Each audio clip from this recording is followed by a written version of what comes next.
Hello friends and welcome back. Today I'm trying something new. I'm finally painting with gouache for the first time.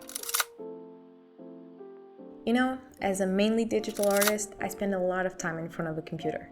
Like a lot of time. And don't get me wrong, it's an incredible medium and I really love it. That's why I do it so much and I've grown with it and made it my job. It's also really practical, you can change things easily as you go and create great results after you spend enough time learning about it.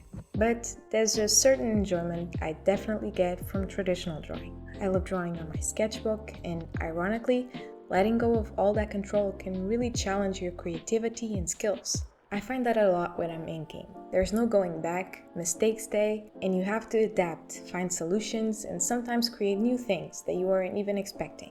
It forces you to slow down, and nowadays that doesn't really happen too much, so even though it can be a bit frustrating, it can be really refreshing.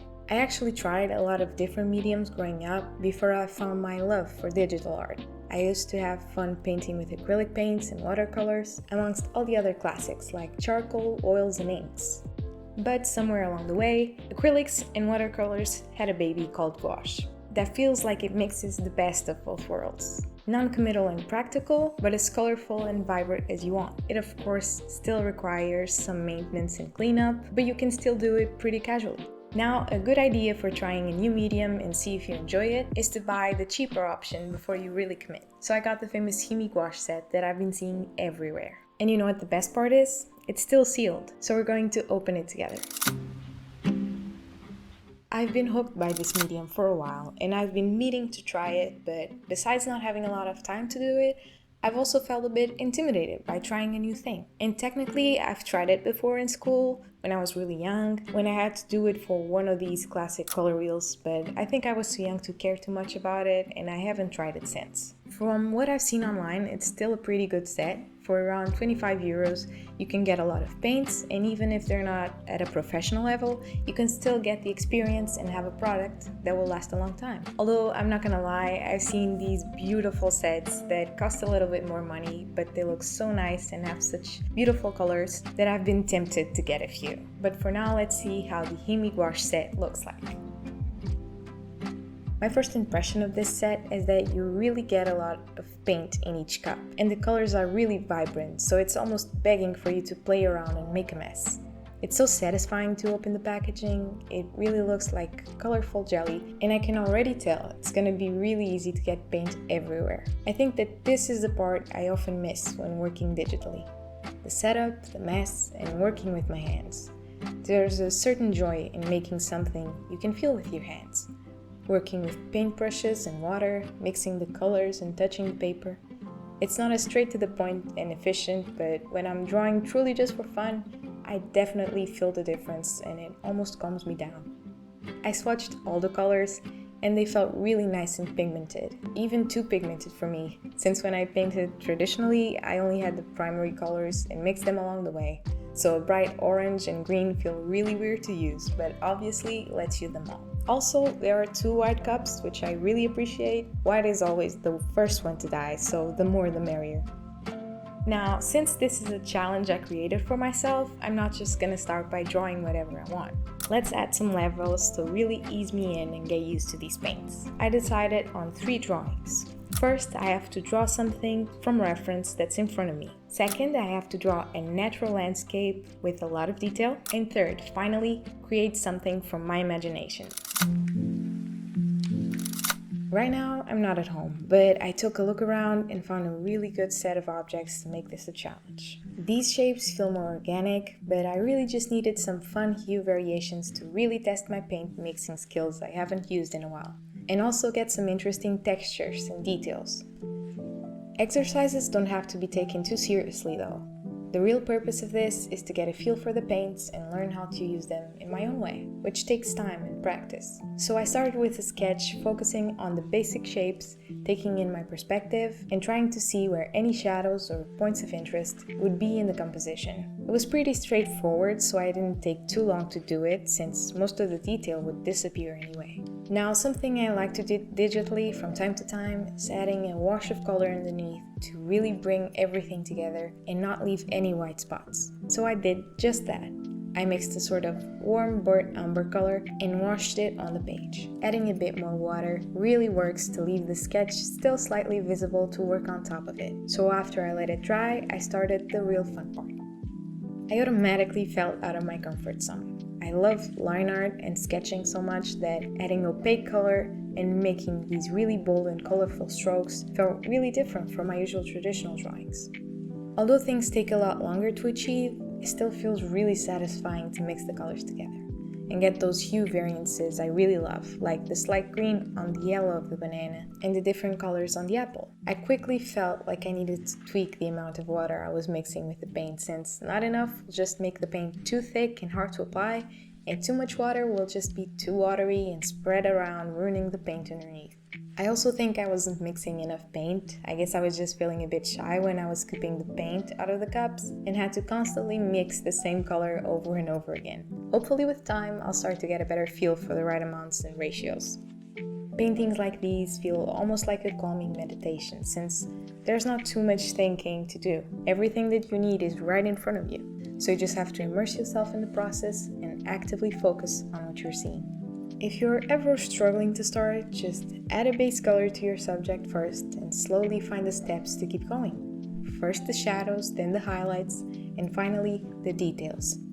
It can be overwhelming if you're just thinking about the final result. Take it step by step.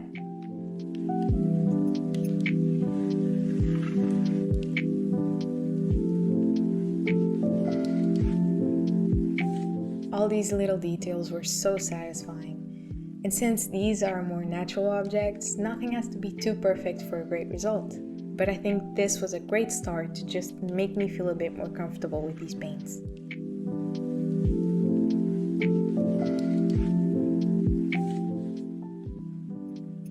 Now, when I was finally adding the white background with some subtle bluish shadows, I found it really challenging to do a large gradient between colors. These shadows should really have a bit more of a softer transition to the white paper, but I still think it looks really nice. I guess this medium almost calls for a cell shading with this consistency, but I still really appreciate it. And I still need to practice more to get the hang of it. But this is the final result. Not perfect, but I definitely love working with these paints. I feel like I was in class all over again. Now let's move on to challenge number 2, painting a landscape. I started by going on Pinterest to find a great reference picture.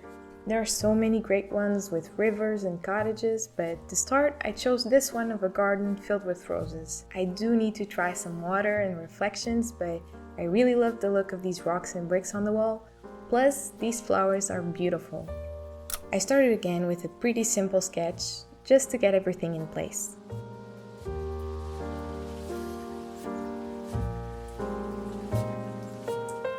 Then, I added another wash of warm color to stay underneath the painting. I didn't add enough water in the beginning, so I panicked when I started absolutely erasing my entire sketch, but it all worked out in the end.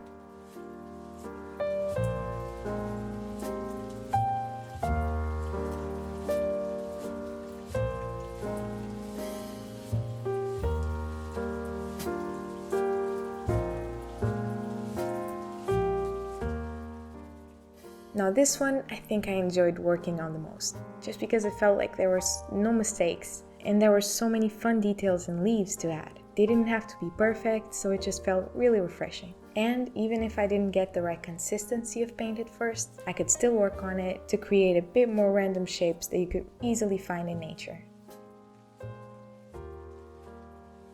Also, there were a lot of little spots where the first wash of color was still showing, and I think that it looks so nice. Instead of looking like something's missing, it looks purposeful and adds some interesting bits here and there.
really enjoy the final result, and I think I'll have to do more of these in the future. It's so nice and relaxing.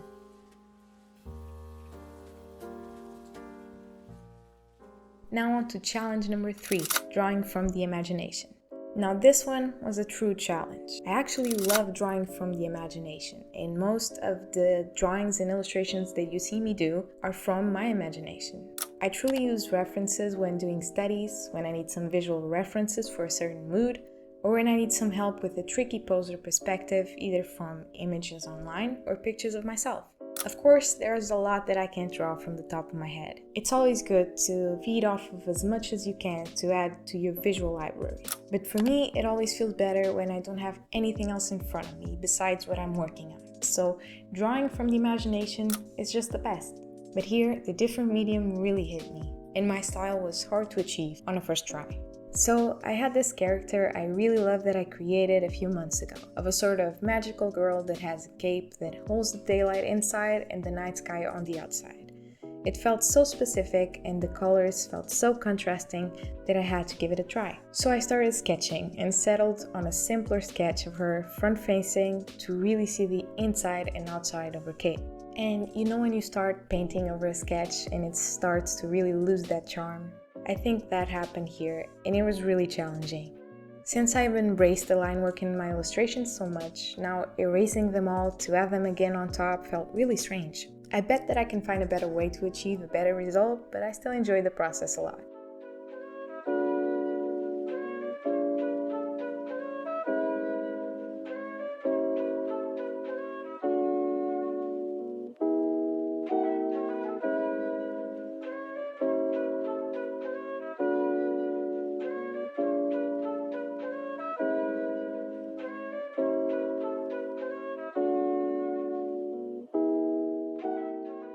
I realized pretty quickly that her face was so small that it was impossible for me to add any meaningful details. And there were a few things I didn't plan too well, so when painting directly, it really didn't work like I had planned. But still, I was getting out of my comfort zone, and that's really important. This made me really think of what makes my style my style. It made me realize how much my illustrations are often created with a lot of changes along the way. Something that can't really be made here, which forces me to be more intentional with my choices.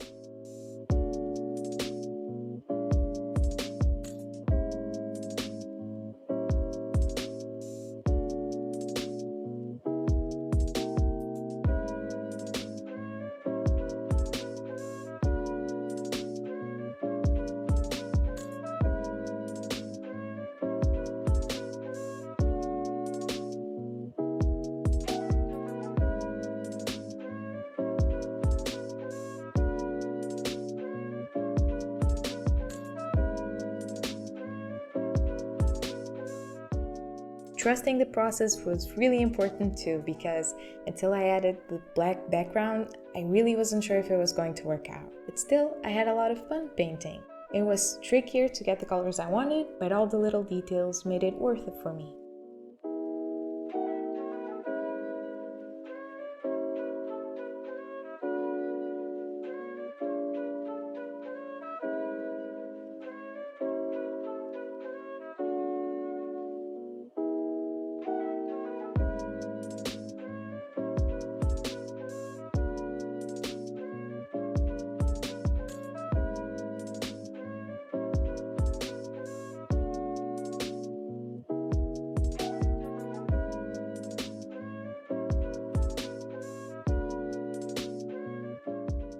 And I think that even though it was a bit rougher around the edges, it still felt nice to add some final touches with one of my favorite black pens.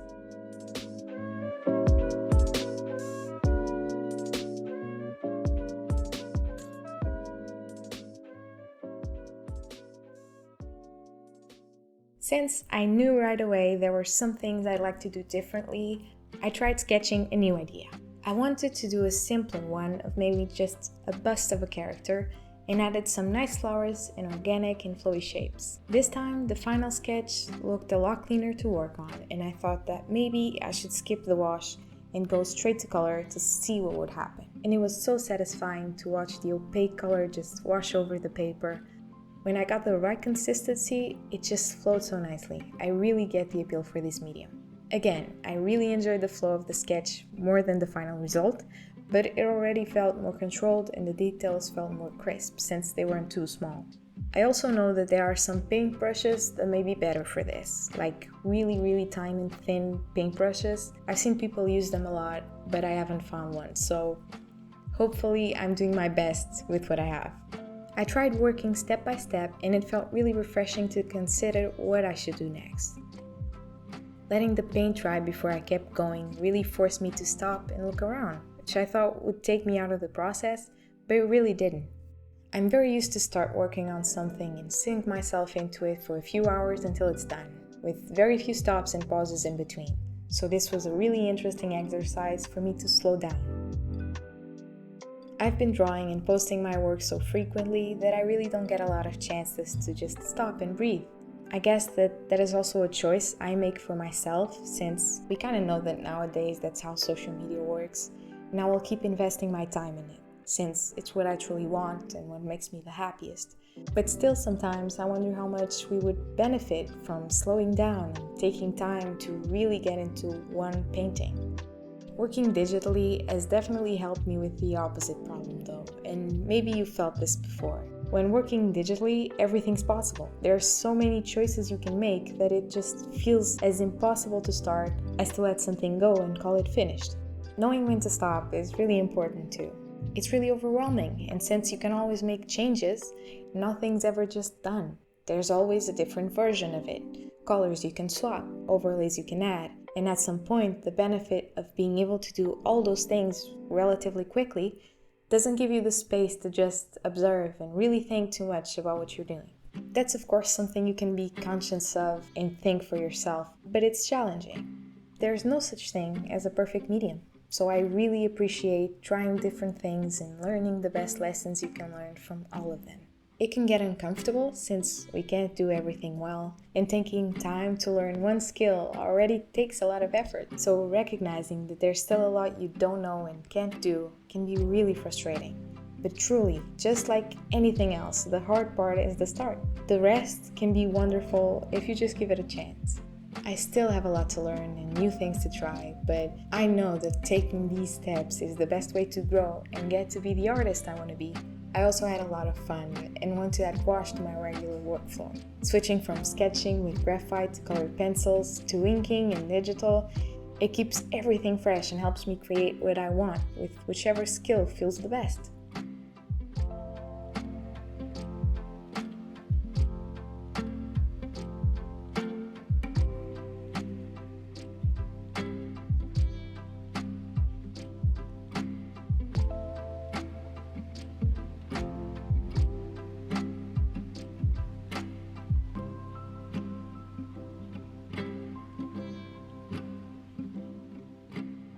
I would argue that to reach the success you want, you're not just defined by the skills you have, but by the willingness you have to explore and keep trying even after you fail, to bounce back up and find the right path for yourself. So thank you for stopping by, and maybe go try something new today.